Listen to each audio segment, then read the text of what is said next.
But I really want to start with the prospect, Luke Hughes. Just an absolutely young, exciting player to have in the New Jersey's, organization. Obviously, it's super exciting for both himself and Jack to be playing together on the same team. You don't get to quite see this often where brothers get to play on the same team together in the NHL. And so far, from what I've seen at World Juniors, University of Michigan, and the 5 games that he's played in the NHL so far, he's NHL ready. He should be in the lineup full time next year. 87 points in 81 games in his 2 years, an NCAA champion. He's won bronze medal at the World Juniors, had four goals, 5 points at the World Juniors last year. What I want to know from you, though, is what should we all expect in his first rookie season with the New Jersey Devils? I kind of want to compare this to last year with Owen Powers of the Sabres and Jake Sanderson of the Ottawa Senators. What we should expect. Both players finished with between 30 and 35 points, over 22 minutes of ice time. Sanderson was really great on the quarterbacking that second power play. So how do you feel about Luke Hughes heading into this next season?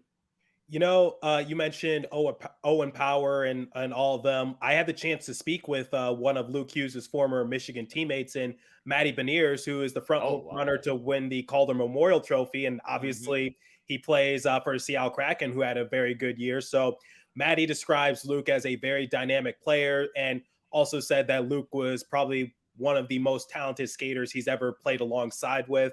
So the thing about Luke Hughes was that I was questioning why the Devils signed him so late in the year. Obviously, unfortunately, he lost to the eventual national champion and Quinnipiac University in the Frozen Four. And there are a few games remaining in the Devils' regular season. So they decided to sign him to his entry-level contract. And unfortunately, that does eat up year one of a 3-year entry-level deal. But he was able to make the most out of it because he appeared in He appeared in 2 regular season games. Yeah, 2 regular season games. And 3 playoff games. Yep. So here's the thing. He was able to have a great statement in his second game against the Washington Capitals because he was able to go home the champion because he got the game-winning goal in overtime.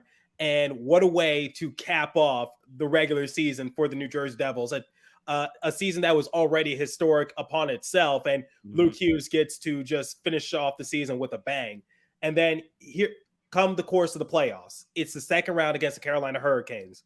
Ryan Graves goes down with an injury. Devils are in desperate need of a replacement. Obviously, do you go to Brendan Smith or do you give Luke Hughes a chance? And basically, I was like, you know what?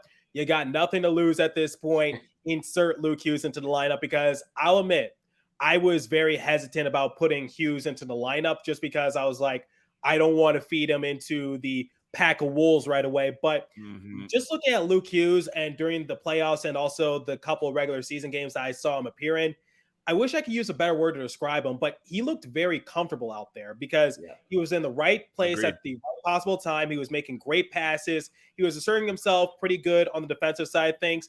I'd say his only horrendous game was game 4 against the Hurricanes because he and Dougie Hamilton, they led the team in worst plus minus. I believe his plus minus was like -4 that game or something like that. But yeah, Luke Hughes, that was his only bad game. But his debut in game 3 against the Hurricanes, his playoff debut, he was able to get a couple assists, and Jack was able to get the Gordie Howe hat trick. So the Hughes brothers took headlines that game. But his best game was game 5, an elimination game, and he is playing a lot of minutes out there alongside with John Marino. And what I saw from Luke Hughes, once again, he looked comfortable out there. He was making great passes. And not only that, he's an offensive-minded defenseman at heart. For sure. John Marino is the stay-at-home defenseman. But what I saw from Luke Hughes was that he was joining in on the attack on the rush at times for the Devils. And I had to do a double take. I was like, wait a minute, is that Jack? No, is that Lazar? No. That's Luke. What's he doing so deep into the slot? What is he doing? But I remember he's not just a defensive-minded defenseman. He's a two-way type of player. And given how great Luke Hughes was able to perform during the playoffs, I think, unfortunately, this kind of signals the end of the tenure for Ryan Graves and Damon Severson because it might be time to insert Luke Hughes and Shimon Nemeth and also Kevin Ball into everyday roles to possibly take the defense to another level. no disrespect to Severson, he's a long tenured Devils player. Yeah. Ryan Graves was able to lead the team in defensive point shares, and he was second on the team in plus minus. But unfortunately, just given how much Luke was able to do in just 5 game appearances and come up big in the playoffs, like we're talking about a Devils team that got handled with ease against Carolina Hurricanes in 5 games.